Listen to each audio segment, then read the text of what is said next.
everyone, and welcome to another episode of Copy That. This is the podcast for you if you're interested in getting into the entertainment industry. You have questions, you want to know what to do. I got you covered. I'm Twilla Amin, and today I'm bringing in my friend, Crystal Sims, who is a producer extraordinaire from my same home state. You know what I'm saying? What it is, Tar Heels. Let's get it. Crystal, thank you so much for coming today. Thank you for having me. Of course. Now, we usually talk about what we're drinking on this show. So today, I'm drinking the New Orleans from Blue Bottle Cafe, if you know Blue Bottle, up the street. And I heard you drinking a sweet tea. Yeah, girl, you know, from the South, so you make it do what it do. You know, keep it sweet at all times. So Is it a good sweet tea? It's delicious. Thank you. Shout out to Blue Bottle, because I didn't know they had sweet tea. Well, listen, thank you. I'm going to have to look them up now and give them a little bit of my business, because it's pretty good. It's hitting. That's hitting. what's up. Because you know you can't just trust anybody's sweet tea. Girl, especially not in L.A. No. Child, that was like the biggest culture shock for me coming out here, asking for sweet tea. I was like, oh, can I have sweet tea? And they were like, well, you know, we have tea and here's some Splenda. Go with God. And so I'm like, or when they be like, there's like, we have the fruit flavor, like the strawberry or whatever, the fruit infused. and it still be bitter as I don't know what. It's like, okay, it's like this. What is this, raspberry or Like, passion fruit? It's still bitter. Why are we drinking this? Right? Yeah. No. Just give me. I want that. Like it's been steeping for 16 hours. Yeah. Like Yeah. Bojangles, give me a biscuit kind of sweet tea. Shout out Bojangles. Thank you. I know. Oh man. Right? Child, if only. My friend, random thought. Okay, go for it. She had a dream that there was a Bojangles food truck out here. Stop it. Don't even. Well, I was about to say, don't even say that, but go ahead and put it in the atmosphere. Right? Okay? I Yeah. receive it. I receive it. Yeah, that's such a good idea. Bojangles food truck to the Bojangles gods. Please. Please make that happen. Exactly. In LA, oh my gosh. Yes. Like trying to like be somewhat fit would just be, it would Out be the over window. impossible. Yeah, I mean, like, I feel like if you had a food truck, that would still be like on occasion. Yeah. Versus like if there was a restaurant, that would become my new brunch spot. Oh no, that was me. Like when I first started at UNC as a freshman, there was a Bojangles that was on 15501, like halfway between, you know, right there by the Walmart. I know exactly where it's right at. there by the Walmart. Child, it's so sad because, you know, your first year, you can't have a car, or you couldn't back in my day. I sound so old now. Back in my day, we couldn't have cars on campus our first year. But I would take that bus. I forget the name of the bus, but there was a bus that would take you to that shopping center where Walmart was, and Bojangles. Yeah. And I would just go out there like in the middle of the day and be like, you know what? I'm really hungry. I'm gonna get some Bojangles. It's Bojangles time. Don't mind if I do. Exactly. Yeah. Anytime someone came to visit me to bring me something or anything like that, I'd be like, Yeah. I'm so hungry. Can you take me to Bojangles? I just can't. I can't with this like cafeteria food. Oh my God. I just can't. Exactly. To this day, my mom, like, if she meets me at the airport, she'll be like, I got your Bojangles. Your mom is like a step above mine, because like my mom would pick me up from the airport and be like, are you hungry? I'm like, yes. She was like, you want to go to Bojangles? Yes, I do. It does not matter what time you pick me up. I want to go to Bojangles. Yeah. It's usually like if it's after hours and Bojangles is about to close and she picked me up, then she'll have it there. See, but if she's it's on during top the of it. day, she'll like, let's stop at Bojangles. I know you want it. So yeah. There you go. Yeah. She's a good mother. Bless her. I might love send me. her a present for Mother's Day. Listen, That's she brought wonderful. Bojangles with her last time she was here. Bless her. Yes. All the way to LA. All the way to LA. Honey, you got a good mama. Y'all better really take care of her during Christmas, okay? You have a good mother. Oh, and that's what she knows. Yeah. She does it on purpose. Yes. Your mama like, I want them new Gucci slides. Let me Right. get her this My mom's Bojangles. like, yeah. My mom said, this is not about my mom, this podcast, I promise. But she said, she was like, all of y'all, she called, this was probably a couple of years ago. I feel that all of my kids are at a place that each one of y'all can start getting me individual good gifts. Yes, I agree with her. No group. She don't want no group gift? No. It could be great group Y'all gift. too old for that. Listen, Crystal. I'm sorry. My bad. I'm with your mama on No, this. because last time we did a group gift, it was a trip. Yeah, I mean, that's great. She could get flued out if we put all the money together. Are you going to give her a trip every year? It depends. Okay, well, if it's something you're going to give her, like this big experience every year, then I support it. You know what I mean? But don't like go all in on an air fryer or something. Like I would be real mad with y'all. I would be like, I did not birth y'all for this. That would be bad. Yeah, exactly. Y'all coming through like, come on now. No, we do good gifts. Mama deserves it. Daddy deserves it. We look out for them. Yeah, I feel like you come from good stock, so they deserve good stuff. That's so funny. Shout out mom and dad. Yes, exactly. Who believes in all my dreams, you know? In case you see this, I love you. So we're going to hop right into it now. Okay, let's get to it. The thing that we came here to talk about. Right, because but all this is important backstory to our narrative. But would love to talk to you more about your backstory, knowing that you're from North Carolina, what it is that brought you from North Carolina to California, and maybe just a bit of what you currently do, if you could let us know. Absolutely. Okay. So if I get too far into the weeds, just be like, sis, bring it back. Okay. Because I can start talking now. Okay. I'm on to know what all those. So go ahead. You know? Okay. All right. So we know I'm from Fayetteville. Vietnam. Yeah, exactly. Shout out to the 910. Mm-hmm. And J. Cole. Yeah, J. Cole. Exactly. I went to the same high school as J. Cole. Wow. He was 2 years older than I am. But coming from Fayetteville, like, I'm be honest, I didn't really know exactly what I wanted to do coming out of high school, going to UNC. And I thought, this is going to sound so dumb. I thought I wanted to be like a stockbroker. Don't ask me why. I didn't know nothing about stocks, Wall Street, nothing. Oh, Lord. I started like Googling like random stock terms, but that was like it. I was just like, I think I'm just going to be a stockbroker. Because it sounded like a good job. Sounded like a good job. I didn't know. Y'all, I was like such a... not a dumb kid, because I think I'm a very smart person, but I just don't know what was going on with me mentally. And so I went to UNC, and I was just like, okay, maybe I'll do something with stocks or business or something. Yeah. And I actually started taking econ courses and liked it and kind of got deep into it. I did. Econ 101. I actually really liked Econ 101. That's the only class I dropped. Yeah. That's the only class you dropped. I Econ loved it. 101, I said, I don't know what's happening, so I'm good. I think it was the professor too, because the professor I had was Ralph. I think his name was Ralph Burns or something like that. He was like really, really funny, and he just made the topic fun. And so I thought I was gonna go that route, but then I took it was like an English class or some kind of comm class where you had to create a PSA about nutrition. Yeah, and it was like this like rinky-dink thing that I ended up doing. But I loved it. Yeah. I ended up loving the process.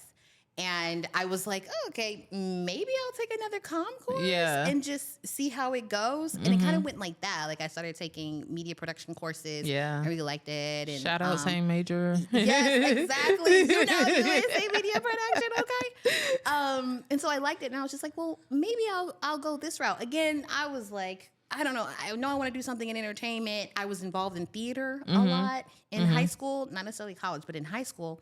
And I was like, well, maybe I will go the entertainment route, but maybe I'll be an actress. And I remember telling my brother this. And my brother, he's going to keep it a buck, always with you. And he was like, I mean, you could do that, but do you know that like only 2% of actors like really make it? Like they like are able to like really like, you know, make it and afford their lifestyle. And I was just like, got you, because I need money. Like, I can't be broke. So maybe that's not the way to go. Right. And so at that point, again, I was taking more and more comm courses, and I started having internships. Like, I was interning at UNC TV, like the public broadcasting station. And honey, I mean, we pretty much like are the same person. You know what I mean? And then had another internship out of Burlington with this like a local advertising company. And I was like, you know what? I think I want to be a producer, a television producer. Again, I'm going to be 100% with you. I didn't really know what that meant. I was just like, I just like doing stuff and being, you know, putting things together. So I think I'm going to be a producer. And then UNC, and I don't know if you came out here with this internship. Did you do the Hollywood internship? I didn't, because I didn't think I was moving to Hollywood at all, so I didn't think I needed it. Oh, I thought you did. Okay. Yeah. Well, for the people out there on the interwebs, I will tell them what it is. So UNC, I don't know if they still have it, but they had something called a Hollywood internship program where you would be set up with internships in Hollywood, in LA, essentially. And I actually didn't get accepted right away. I was an alternate. Oh, wow. Yes. I thought I killed that interview, but apparently not. And so they sent me an email and they were like, oh, you're an alternate. And I was just like, okay, fine. Maybe I'll go do something else. Maybe I'll move to Georgia and see if I can make something happen. But then it turned out maybe a few weeks later, I got an email and said that I got in. Nice. And I was set up with internships with Lifetime Networks and this daytime TV show, The Doctors, which was kind of like the sister show to Dr. Phil. Yeah. And so I was so grateful for those two things because they really gave me insight into different parts of the industry, right? So I moved to LA with a friend of mine, and we were roommates because she was a part of the internship program. Also, I think she was interning at Warner Brothers, and NBC Universal. And so I would go to Lifetime in Century City a few times a week, and then I would go to the Paramount lot where The Doctors was filming a few times a week. And the experiences were so different. At Lifetime, it's very corporate because it's a network, right? And so I was basically paired with a few assistants who were in the original movies department. And basically, they were kind of showing me how they cover the desk and how you have to be prepared to go and pitch different stories and ideas every week. It really was a great internship program. Shout out to Lifetime. They had a really great structured internship program. But again, it's at the network level, so it's very corporate. Yeah. You know, you're reading a lot of scripts. You're not necessarily going on set or anything like that. It's just you're fielding a lot of ideas. And then The Doctors was very different. It was a lot of research still and pitching segment ideas. But the great part about that, it was okay, you were booking, and it was it was a lot of stress, honestly, because you were doing things on such a short amount of time. You were turning over a show every week. But it was so gratifying because you would research something or you would book someone, and then that show would go up. Wow. The next week. And you're walking onto the sound stage and you're watching these doctors walk onto the stage and reciting or saying something that pertains to the work that you've done. Yeah. Sorry about that, my bad. And so for me, I was just this is it. This is what I want. Producing, perfect. And it was really a great opportunity. Both of them were, honestly, but just in two different areas. And so I did those for a certain amount of months. And then at the end of that, I didn't have anything because I was okay, well, maybe I'll get hired by the people at the Doctors. But they didn't have a space. Okay. They didn't have a slot because the thing is that they have producing teams where it's a producer, an associate producer, and a production assistant. And somebody got to leave for you to get in, you know? And so that didn't happen for me. And I was just oh, okay. And so I was just out in LA working retail, just networking and trying to find an opportunity. And one eventually presented itself. I met a young woman. And stop me if I'm talking too long. No, I'm all in. Because I'm all in. Because I remember meeting you, I think probably 09-ish. Around that area. So. And just young, straight out, and just so don't know anything. Yeah. You can say it. You were just a sweetheart. I just remember that. I was just you were who bless this country had the heart. Energy. You're so just hearing the full backstory. I love. Oh yeah. And so when you come to LA, it can be hard if you don't know someone already, or if you don't really necessarily have a connection that can get you into that first paid position, right? And I don't have family in the industry. I have a cousin who's an actor, you know, but I think at that time, he was just kind of starting out in his career as well. And so, who's doing well, by the way? Oh yeah, he doing all right. Yeah. We're proud. Okay, shout out to BJ Britt. Yes, love you. And so, I was just out working retail, going to as many networking events as I could. I had my little business cards printed, and it was Crystal Sam's, and I had my major on it and stuff. It was kind of weird. But I met someone, and I'm all about shouting people out. Yeah. Okay. So I met someone at a networking event. I think it was February of 2010.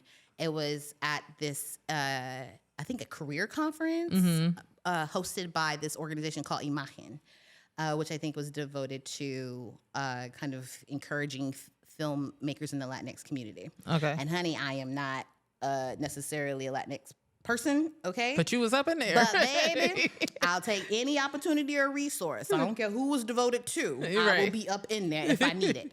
And so I met someone named Shakisha Pryor. See, and she knows, I feel like if she ever watches this, like, she knows I would tell this story to anyone who will listen, because it really is about making connection and networking and people just being true to their word. Mm-hmm. And so I met her and we just hit it off. You know, I was just like, listen, I'm just out here just trying to get my foot in the door as a PA. So if you know of anything, you know, let me know. And she had said that she was on hiatus from her current show. But she was like, but you know, when I get my next show, if we need a PA, I'll hit you up, you know? And she took my card and I was like, okay. That was in February.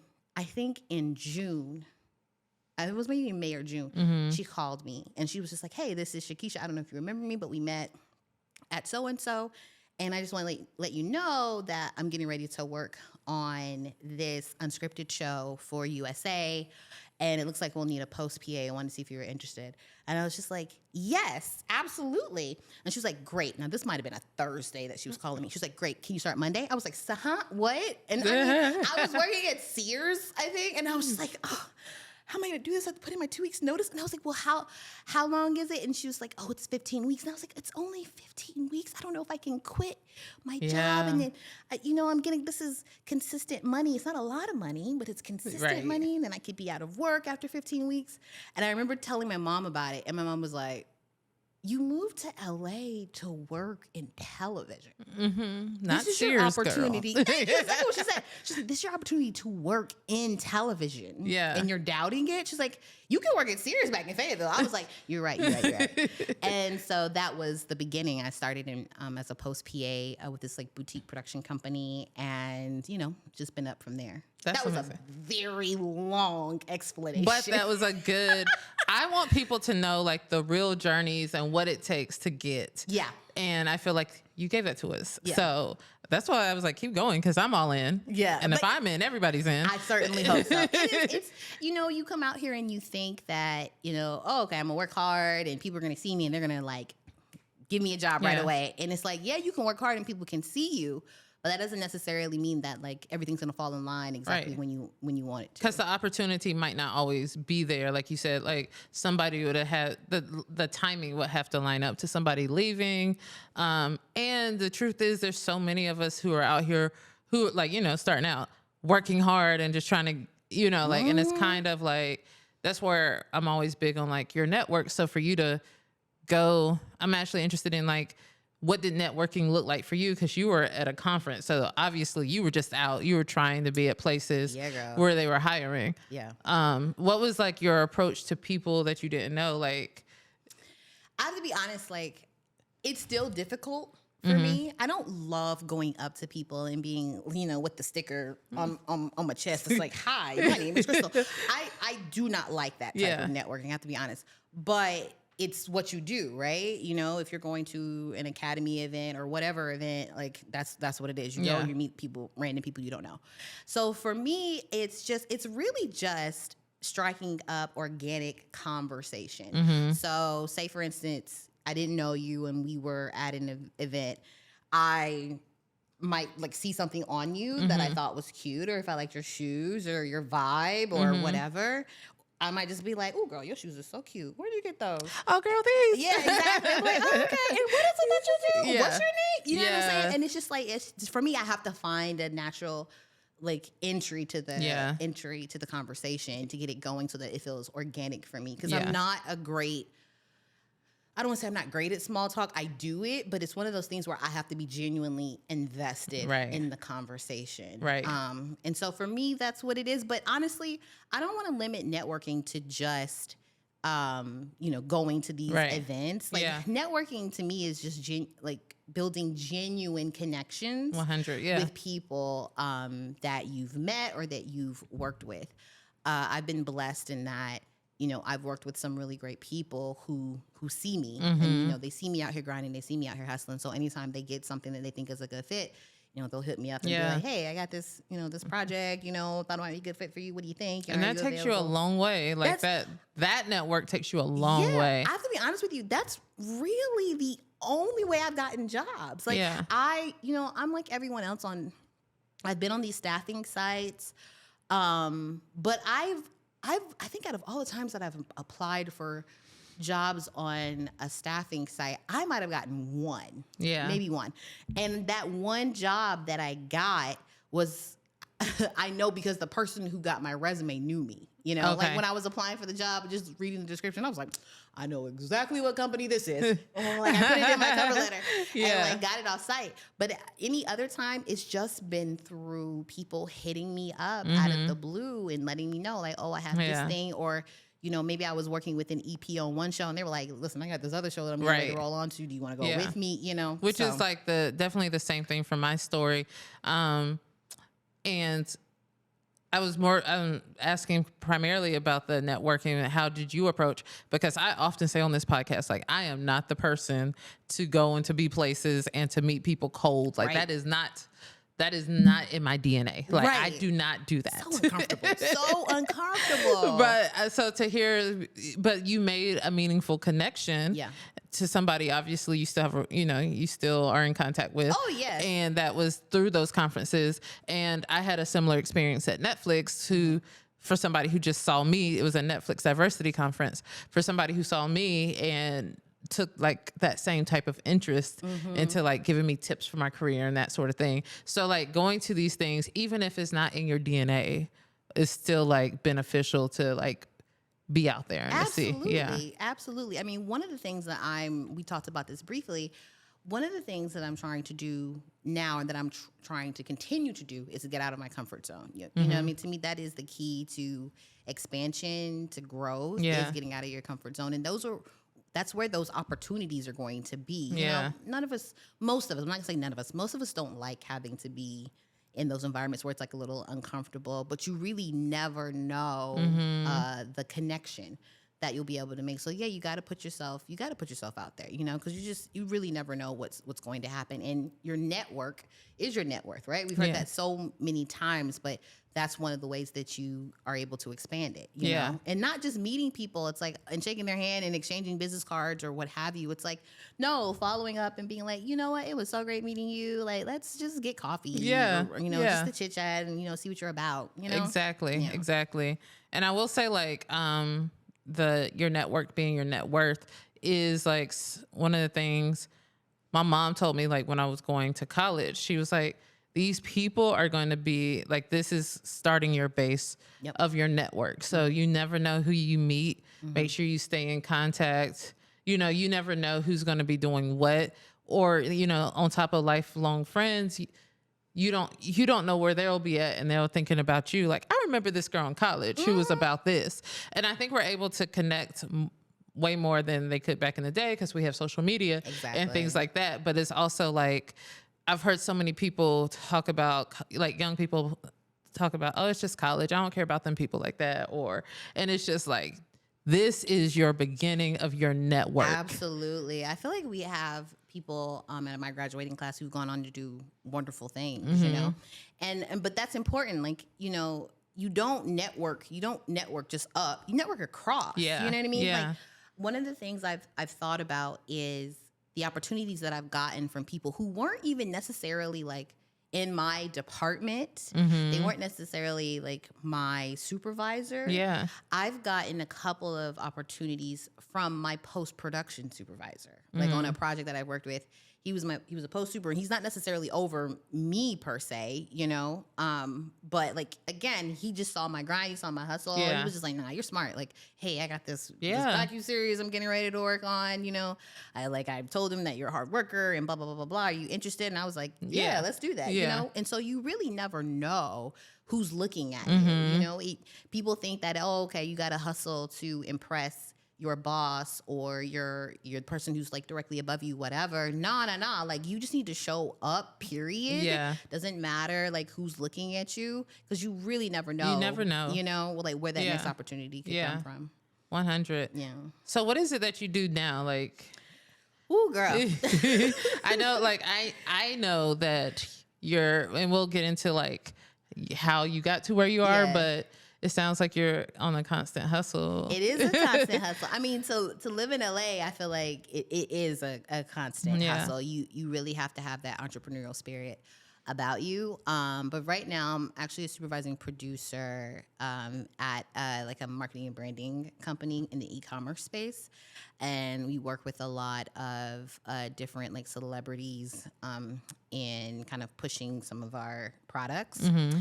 And I also still do like docu-series work. I work with like different platforms and doing branded content. Okay. So it's basically kind of like still an unscripted, but also in the marketing and branding space. Okay. Yeah. That's cool. Yeah. That's cool. What are some of like the gigs that you've done that you're probably like the most proud of? Ooh, I love this question. Okay. So there are a few that come to mind.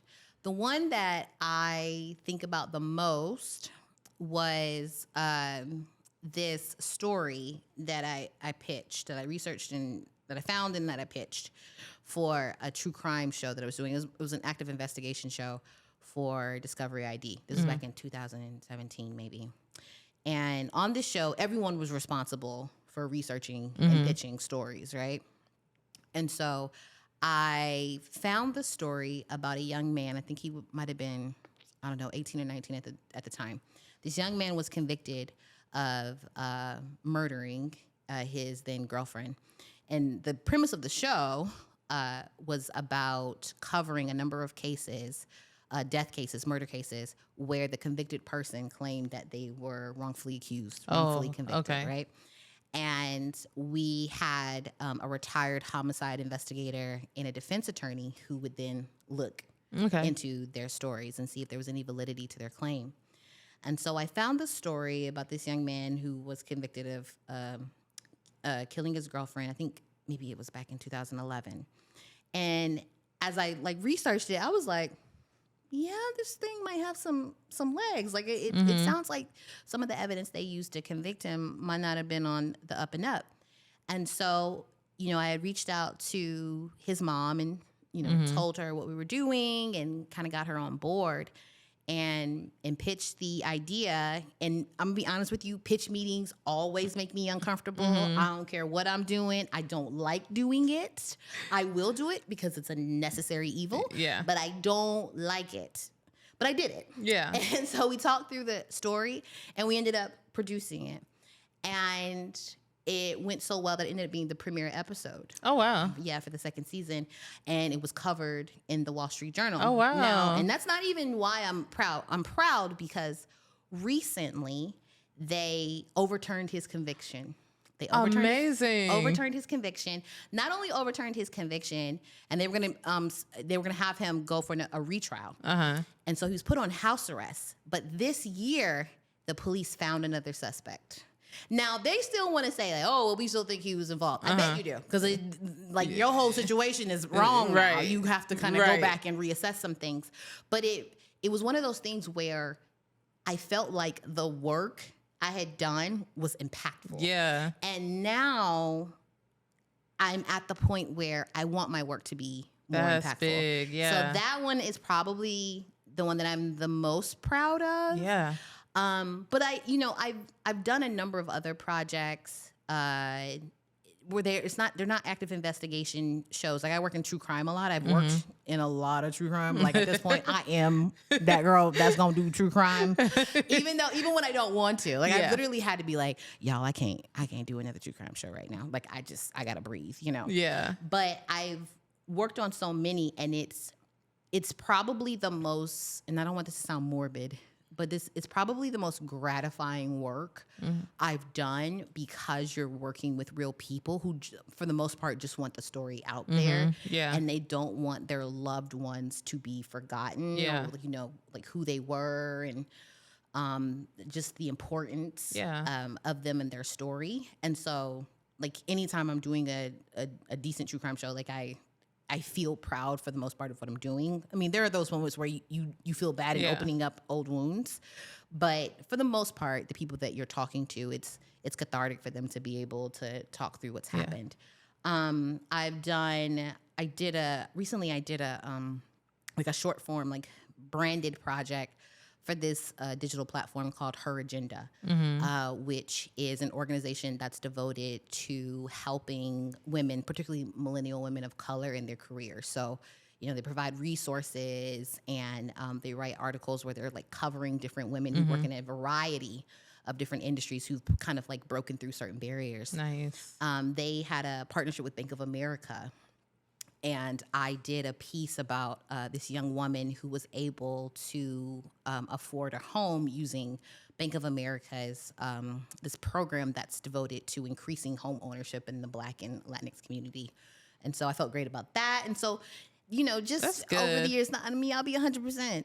Like everything I worked on, I'm not like super proud of. Well, that's what I was gonna say, because I feel like a lot of times being in like docu-series or unscripted, a lot of times you might find yourself on like some projects that's like, yeah, like for real though, like, but bills. Like we gotta do some stuff. You gotta do some stuff. Yeah. You gotta hustle, right? So. But to find that, like like you could say, I'm proud of this work, like because a lot of times when we think true crime, it just feels heavy, which I'm sure it is. Oh yeah. Like extremely heavy, and like a lot of times, like we've had the podcast explosion of true crime, and it's kind of like, are we over binging on this type of content? Like, but to your point where you're saying like, it's helped people on a decent one get, closure, or, make sure their family members aren't forgotten and things like that. So it really is, I don't feel like often, depending what you do, it's gratifying in the sense that you see something that you've created come to the thing. But exactly. like a lot of times it's like, I can easily say like, hey guys, we're not saving lives here. But in some instances, and especially your story, you did like save, that bringing attention to that was saving a life ultimately, like giving that another chance. So I think that's amazing. Oh yeah. I mean, that one I think to this day is probably the project that I'm proudest of. I mean, but then there are those moments where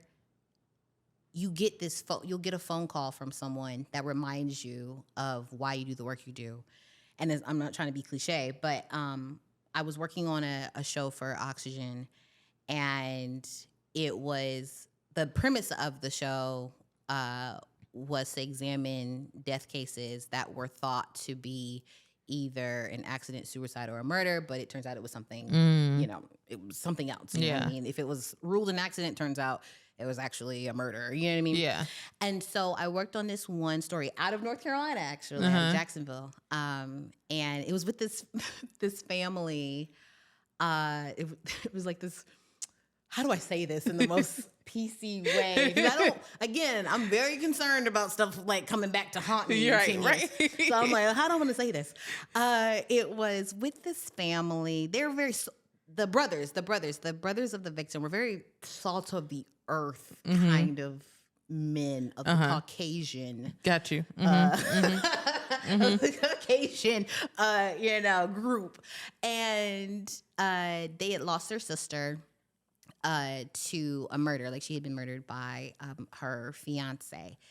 And the initial ruling was that it was a suicide, but as it turns out, it was a murder. And, as a producer, you have to be prepared to work with people who are not like you. You may not have that much in common with them, but the onus is on you to be able to find some kind of common ground to which you all can relate, right? And so I felt like I was able to do this. Again, I'm like working with men who are like, North Carolina born and bred white men, who were probably like 40 years my senior. And you would think that it would be very hard to find a point of connection and be able to kind of bond in a way. Right. But actually, it wasn't difficult. It turned out to be one of the best stories that I worked on. And, we went to North Carolina. We shot all of the interviews, the B-roll, put it into post. And I think after it aired, I think it was right after it aired, or maybe a little bit after that, I got a phone call from one of the brothers. and thanking me for my work. Wow. On that story, and like for telling his sister's story. And it was one of those things where I was like, that's it. That's why I do it, you know? And you don't get those moments often. I wish we had more of them, but just to have that then was totally worth it. Right. Yeah. Right. That keeps you going sometimes. It does. Yeah. It is. It's motivating, you know? It's like, oh, okay, I can go a little longer now. This might have been a hard show, but I can keep going. Yeah. Yeah. That's super cool. Yeah. I have two train of thoughts. One is the first one you mentioned, pitch meetings.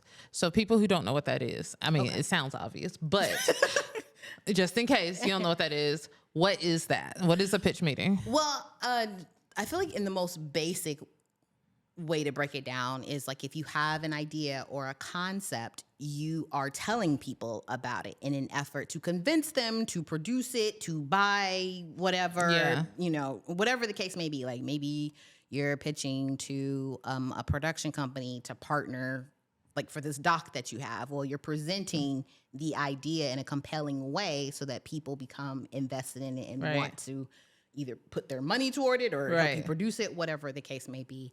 For me, in most cases, I'm having to pitch like segment ideas or story ideas in an effort to convince people to be like, hey, I know we only have 10 episodes this season, but here is one of, here's an idea that I'm hoping can make it into the 10. And so it's you just presenting the idea in a way that's interesting and compelling in hopes that it can be produced. Yeah. What is something in the pitch meet, like you mentioned not necessarily loving to do these. Oh, I hate them. How do you get yourself prepared to do that? Just to put yourself out there? Xanax. No, I'm kidding. She's not kidding. I'm kidding. We're not kidding, guys. I'm kidding. It's knowing your story, know your material. That's really what it is. Because for me, you know, when you're in a pitch meeting, if your idea is good at all, people are going to have questions, right? They're going to have questions. They're going to follow up questions. They're going to, you know, really want to be able to pull back the layers. So at the end of the day, you have to know your material in and out as much as you can, you know, so that when those questions come up, you can like answer them like rapid fire. So that's the biggest thing, you know, and don't try to memorize stuff. Like just kind of go through all of your material, make bullet points for yourself if you have to, practice it. You know, that, I mean, I'll be honest with you, before I came to this podcast, I did a mock like practice podcast with my husband. I would sit down. I wrote these questions. Ask me these questions so I can answer them real quick. I haven't asked her none. No. It's just been me talking the entire time. And so just like knowing your material and try to anticipate, you know, try to anticipate the questions that you might get asked. You know, if you feel like there are certain holes, things that you question, go ahead and like dig into it. But at the end of the day, it's just knowing your material as much as you can so you can freely talk about it. You know, I mean, when you go into any kind of pitch meeting, you want to be excited about the project because that energy is contagious. And so you want to be able to like really get the other people, the other party, whoever's in the meeting with you, who you're pitching to, just as excited about the project as you are. That's really good. Yeah. I like that note. Yeah. And then kind of on a complete segue, because I told you I had two trains of thought. Let's go for it. I'm here. I couldn't figure out how to connect any of this. Let me get my key real quick. So we talked about you doing production, but I know you've also done post-production. Yeah. And I feel like that's something we haven't talked about here on this podcast a lot. And I feel like people might not realize job opportunities that exist outside of production itself. So like when the project is filmed, you gotta do something with it. You gotta do something with it. Right. Production is pretty much just getting it filmed, the process of getting it filmed. And then it has to go to another department. Right. And that's the usually post department. It gets pushed over. Absolutely. And so that's just a quick breakdown, but can you tell us a little bit about like what happens after a production is shot? Absolutely. Well, you know, I want to say I've been blessed to be able to work in the field or in production and in post, which I feel like I'll be honest, it's helped keep me employed on many in many occasion. But post looks different depending on what you're doing, right? Like if you're working in scripted versus unscripted. I've done both. Okay. And so, but I can speak with more authority on the unscripted side. So I've been a story producer on several like unscripted shows, some reality shows, some, docu-follow, that kind of thing. And usually what happens is you have someone who's in the field, and let me explain what the field is, okay, for people who don't know. So when you're in unscripted, the field is like set, right? We don't always shoot on an established set, a sound stage. Usually we don't, if we're being honest. Yeah. Because it's unscripted. It's supposed to be nonfiction. And so you usually have someone who's out, whether, you're in the middle of central Michigan chasing a large animal farm veterinarian, which I've done, or you're just like traveling around the country talking to different people. You usually have what they call a hot sheet, okay? And the hot sheet breaks down the key points or highlights of what was shot that day. Right. So when I've done hot sheets, we'll do like top line, like quotes, like funniest quotes or whatever, top line quotes for people kind of that were memorable from the shoot. And then we'll just list like the highlights of what happened, key things for the story producer to keep in mind. So, and sometimes you'll get time-coded field logs. I don't even know if people do that anymore where there's like an AP. Seen that. Yeah. This might have been back in the day when I first started, but usually you would have someone who's like a field logger who's like literally taking time-coded notes about what's happening so that it could go to post. But anyway, so you have the hot sheet that's been generated usually, and then it gets passed on to the post-production department, i.e. like a story producer, right? This is where I would come in.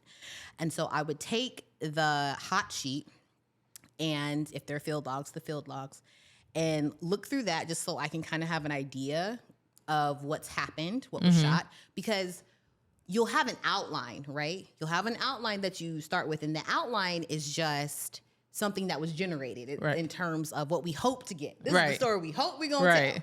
And then the hot sheet and the field logs are like, all right, so this is what happened. Right. Okay. We wanted this, but this is what really happened. And so you take those things and you look through them, and then you actually have to watch the footage as a story producer.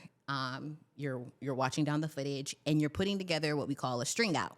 Okay, stay with me here. I know this is a lot. Is important. This happens. Yeah, you're putting together a string out, and basically a string out is like a rough edit of your episode of your scenes, and then you pass that string out to an editor who then will take your string out, make it look pretty, finesse it, add some music and all the effects and all of these great things, so that you can prepare to like pass it on for notes, and that's basically the process. Yeah. Thank you for that. You're welcome. That is like, because it's funny. I was telling you earlier that, most of my background is in scripted. So when I, like for us in production, when you're done, you're like, well, I was done. I turned in all my call sheets. I turned in, all the stuff, my deliverables to the network. I don't know what happens. I know you got to edit it together and put some sound on it and some color. And then put some sound on it. Oh my Lord. Then it goes, and then it's on the TV. Like magic. How does this happen? It's amazing. But working, now for a production company that does primarily documentaries, I'm in on a lot more calls about like with posts about stuff that happens. And I remember the first year I was like, now what is that? Why we care? Like, not why we care. Oh my God. What I do? The audacity. But now it's like, oh, this makes sense. Yeah. We need this. Yes, And it's just like, I think it's so important for people to know that there's like, like the entire process. And I always say there's so many jobs oh my God. off this process. There's whole departments. Yes. Post is a department. Yeah, like it's huge. It's a whole department. Yeah. Yes. I mean, I agree with you. I think so many people discount post, or maybe they're just not exposed to it. Yeah. So it's not necessarily a job like working in post as a story producer, story AP, whatever. It's not something that people necessarily consider. Now, people are aware of editors. Yeah. You know? Yeah. You know, they were like, oh, I know what an editor does. But usually on the unscripted side of things, there are post producers. I mean, post producer, story producers, pretty much the same thing. It's someone who's helping to shape the episode before it goes to an editor, like really making sure that the story is clear and that the best moments have been pulled, that kind of thing. And then they're there to kind of help address notes as it moves along in the pipeline. But again, I've been so blessed to be able to do both. Yeah. Because, you know, I've worked in the field, and then, you know, producing and working in production, as you know, baby, those hours are long. Those hours are so long. We say it all the time. I'm telling you, it's like, especially as a producer, I mean, you know, when I'm in the fields, it's like, well, minimum of 12-hour days on the call sheet, but you're up before everyone else, probably fielding calls, like going through your outline, whatever it is. And then once you wrap, you're going back home or to your hotel, and you're preparing for the next day to shoot, or you're reviewing what you just shot. You're writing the hot sheet, you're writing the field notes and sending it to your EP and the network or whatever.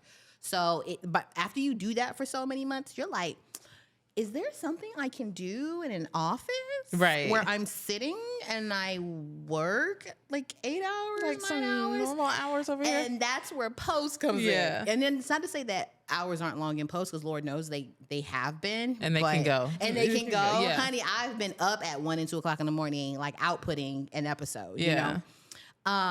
But it just, you know, it's just something different. And I think it's important, like, to me, now this is just me speaking from my perspective, Crystal Sims here. Me, myself. I don't represent any other entity but me. I believe that your strongest producers are people who understand both. You know, who have spent time in post and know, like, when they're in production, like, oh, okay, well, I have to pass this off. And post isn't going to be able to put this scene together without this. They're not going to be able to tell the story correctly without this. You know what I mean?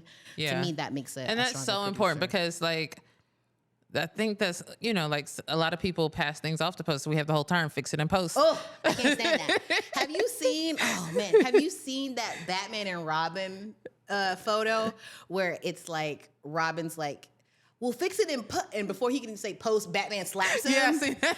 I swear that photo is up in every post-production department, because that's how you feel. You're just like, what? Why would you do this? Why is the audio We're like, we could just this? fix it in post. Exactly. They can clean it. Right. No, that ain't how that works. Listen, there are a lot of smart people who work in post, but we not magicians. Oh, but y'all are. Like, don't make my life hard. Each and every time they do fix it. But the thing is, like, it's so important to, like, try not to pass that off to the people in post. Like, if it comes to it, okay. But if it's like, that should not be your first, like, response to it. Right, exactly. Anything. And give us a heads up. If something went totally, like, off the wall, it better be in a field note somewhere, so I can already know, like, okay, this is going to be an issue. Because you don't want to be one of those people, like, when we get to post, we're, like, cussing y'all out. Like, don't give people, I'm like, why would you do that? Because I'm gonna be honest with you, we do that. Like, while we're watching footage, we're just like, now, why would you do that? Why? You just stepped into his shot. Like, what is happening? Yeah. You don't wanna be one of it's those so people. funny. Yeah. It's so funny. But then, like, and then the magic happens. So just, again, reiterating people that there are jobs, like, and great opportunities and fun jobs, and still in post. Yeah. And I feel like we haven't even, like, we talked about the post department, but there's, like, the music, and there's you know, like, there's archival producer. You would, you're right. Like, I didn't really understand you know, the importance of an archival producer until I got onto, like, true crime shows where archival is everything. Like, so many productions now and projects are archival forward. Meaning, like, they don't even want you really to tell the story through the interviews. They want archival. Like, they're like, do as much as you can with home videos and whatever. This project is mostly archival. You know, exactly. That's exactly what you're like. That's what we want. This project is mostly archival. As a matter of fact, I think Netflix Now let me not be wrong about this. I don't want to be loud and wrong in perpetuity on this podcast. But I think Netflix had a project that was all archival. There were no interviews. Yeah. I forget the name of it, but it was all told, I want to say, through like the footage from their Ring doorbell. Oh, that's and crazy. Like stuff on Facebook. I could be wrong about that, but I'm pretty sure that's how that project went. And if it didn't go that way, that's going to be an idea that I pitched to Netflix. I was like, that's a great idea. Let me find out how to do that. But I'm pretty sure they already did it. It was it was another true crime project. But again, it was just like videos pulled from different social media sites and like compiled with the Ring doorbell footage. It was good. And it's like, I always jokingly say to my business partner, no, I'm dead serious actually, because I take a lot of footage on my phone, but I always like get too busy to cut it and put it on our stuff. Same. And I'm like, it's fine, it's archival.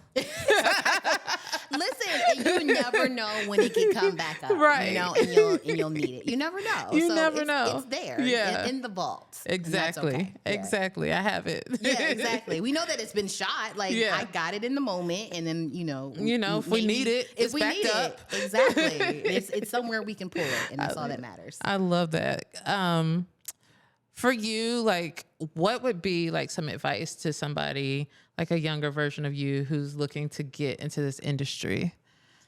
Can I pull out my notes for this? Oh, you got notes? Go ahead. Listen, a good producer is always going to come prepared. Y'all, look at this. She got notes. It's down here. Don't show me trying to get Look, I'll talk to the camera right here for her.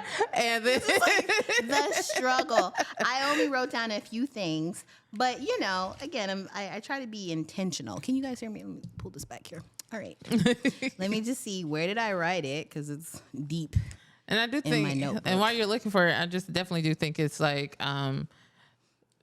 because you pulled out the notebook, I'm also a notebook person. Yes. So I also think it is like a good tip. Like it's either to like write stuff down, because everybody's going to come to you with some notes or something you need to do that you might in the moment while you're doing something else that's very important. And then you'll be like, I forgot what I was doing or what they wanted me to do.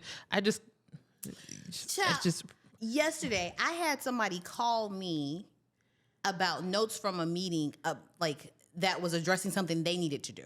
She was just like, oh, you always take copious notes. Okay, so they told me to do X, Y, and Z. What was that again? I'm like, girl, they told you to do it.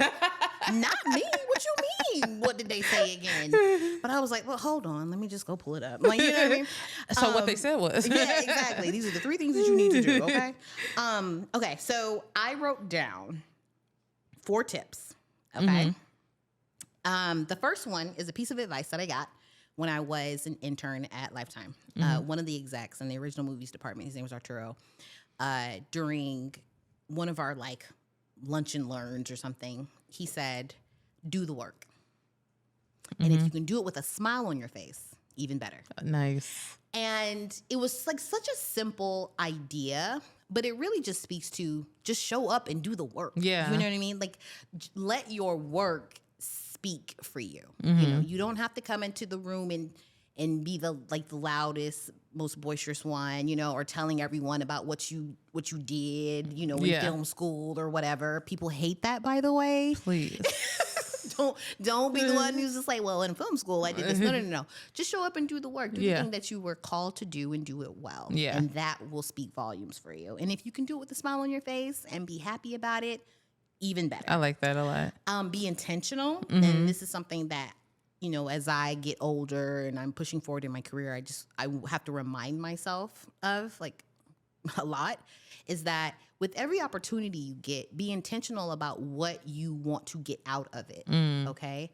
If you're getting ready to, go be a PA, or you're going to be even an intern, be intentional about what you want to learn. What information do you think you can glean from this experience? What connection could you potentially make? So that you know that you're not squandering an opportunity.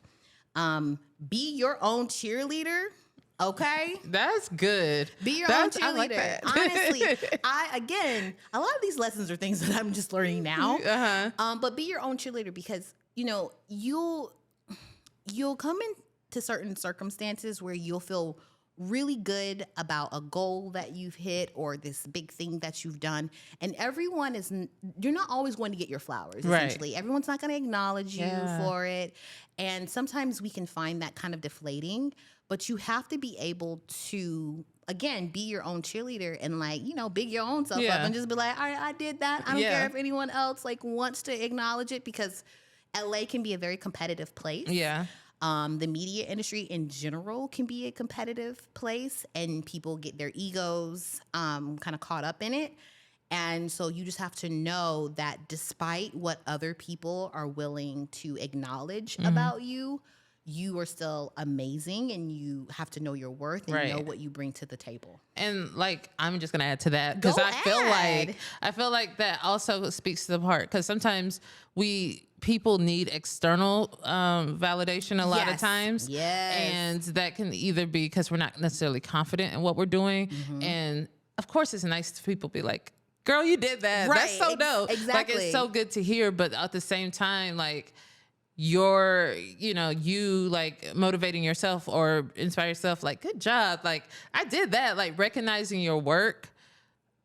That should that internal validation can go a long way. Absolutely. And matter of fact, should be more important than any external validation that we get. I mean, listen, if you're not getting fired, you must be doing a good job. Amen. Okay.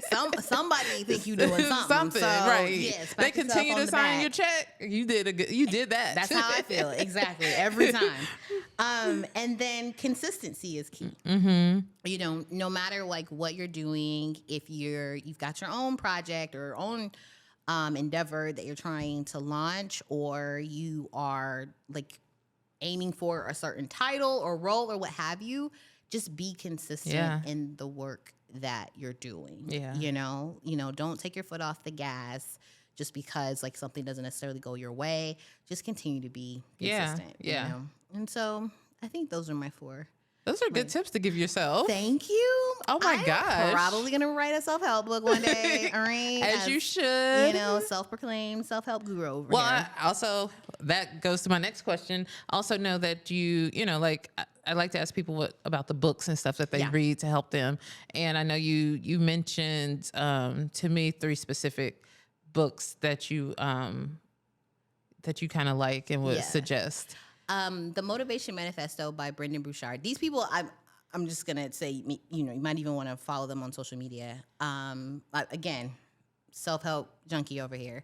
But I read the Motivation Manifesto years ago, and really, it is just a source of motivation in life.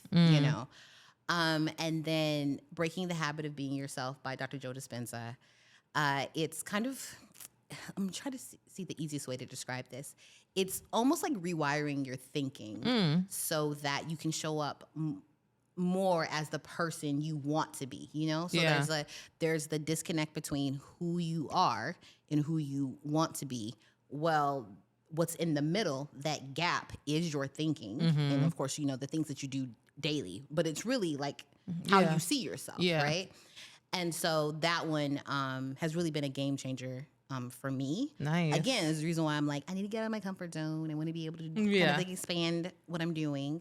And I don't remember the third one I told you, but Shonda Rhimes. Oh yes, yes, Year of Yes. Yeah. It was her Year of Yes book. That one was really great too, because again, getting out of your comfort zone, saying yes to things that scare you, that's where you see the most growth. But I mean, I could keep going. Atomic Habits by James Clear. It was really great. There's a ton, there's a ton. I feel like I never read Year Yes, but I've heard so many interviews about it that it also is one of the things that kind of pushed me to say yes to things that scare me. It's even little things, in my career for sure, in my personal life for sure, but little things I am not an adventurous person per se, but last year I went jet skiing in the Maldives. Ooh, girl. Yes. It's a jet ski in the ocean, honey. Yes. I was like, that sounds dangerous. I should not do this. And had a blast. Like, I thought I was going to die the whole time. But that's okay. Some of the best experiences, you feel like you're going to die. Yeah. Okay? Yeah. I love that. And it was just like one of those things that had I not heard that advice to just say yes to things that scare me, that would have never happened. Yeah, it's really what makes your life so much richer. Yeah, honestly, just in the new experiences that you wouldn't normally do, you're making your life richer, and then also, again, you're just expanding. You're expanding your life. You know, who knows your skill set, whatever the case may be. Yeah. So that's my thing now. It's just like do the things that make you uncomfortable, and if you really, to me, if I want to see the growth, if I truly want to see the growth that I claim I want to see, it's going to require me to get out of my comfort zone. 100%. So, yeah. 100%. Well, girl, we're at the point of the conversation where we do takeaways. No, girl, I'm not gonna. Oh no, you got so nervous. I'm like, should I do it? It's just like takeaways. Oh God. I'm like, should I or should I not? Let's see. I'm like, Naya, where'd it go? You had Naya has been doing a hot sheet, if you will, of the key Naya. takeaways for us. Oh, girl, you got so many. There's so many. We usually do 5, but that means you were dropping gems. I aim to please, guys. All right, you're welcome. So we'll start with takeaway number 1. These are all things you said. Okay. These are quotables. I better be a guru. Let me retire so I can become a self-help guru, guys. Okay. Got a new job over here. Yes. I might not even know my calling. Okay. That's funny. So, number 1, networking can start by striking up an organic conversation. It's about building genuine connections. Yes. Takeaway number 2, your network is your net worth. Amen. That will preach. Yep. Number 3, get out of your comfort zone. Yes. You never know what will happen when you put yourself out there. Yes. Number 4, when pitching a project, know your material, anticipate possible questions, and show that you're excited about your idea. Amen. Yeah. Yes, all this stuff. Yeah, good. I'm about to go be a professor. Bump this producing thing. You're like, I got something. I'm about to go teach. Number 5, consider different roles in post: story producer, archival, music, etc. And then we have these bonus takeaways. Do the work. Number 6, do the work. And if you can do it with a smile on your face, even better. Yes, but that one, I can't even take credit for that one because, again, that came from Arturo. So if he's listening to Arturo, I didn't steal it. I that was great you. advice. Yes, exactly. And we're all stealing it. Yes, so thank you. It's got me where I am today. Number 7, with every opportunity, be intentional about what you want to get out of it. Number 8, be your own cheerleader. Yes, amen. Just like that. Yes. Yes. Yes. Exactly. Big yourself up. Yeah. And finally, number 9, consistency is key. Yes. These are all good. Thank you. They're really good. That's a sermon. Yeah. You know? Yeah. Like, I think you might need to go back and consider your life calling. Yeah, I mean, obviously. I've missed something somewhere. I'm looking into what retirement looks like. It may be like being a self-help guru. Next week, she's on the TED Talk. Exactly. Goals. That's goals. Thank you so much for joining us today. Of course. If people wanted to find you, find out, maybe send you questions, are you on the socials, or how could they reach out to you? I am on the socials. You can go to my website. That's probably one of the easier ways to reach me is www.crystalfsims.com. It's going to be below. Oh, no, it's going to be on right here. Yeah. It's going to be somewhere around here. Yeah. Mm-hmm. You can reach me on Instagram. Also, it's at csims2. Yeah, those things. You can LinkedIn me, whatever. LinkedIn me. You can find me. I'm out there. Awesome. And as me as well, you can find me. You better. Yeah, exactly. I'm like, if you're listening to this podcast, you better find Twilla. Find me at Twilla Amin, and that is on Instagram. And, of course, at Lactose ENT, which is our business social, our socials everywhere, as well as our website and YouTube, where you're probably watching this, or Spotify or Apple Music or any other place where podcasts are posted or platformed or listened to or something. Like all the platforms. You're all on of them. all the platforms. On all of them. You basically have to work not to find you. Right. Yeah. Right. Yeah. If anybody was like, I can't find your podcast, I'd be like, you a lie and you ain't looked. That's what you say. You a lie. Just say and I you never ain't looked for your podcast. Exactly. I'm lazy and I didn't look is essentially what they're saying. Yeah. Mm-hmm. Make sure you like, subscribe. If there is a moment in this that really touched you, that you like, leave it in the comments. Leave the time code. We'll pull it out and share it with the other people. And as I like to say, you probably like the whole thing. If you like that, you like the whole thing. So be sure you like this video, share it with somebody who needs it. And until next time, peace out. Bye.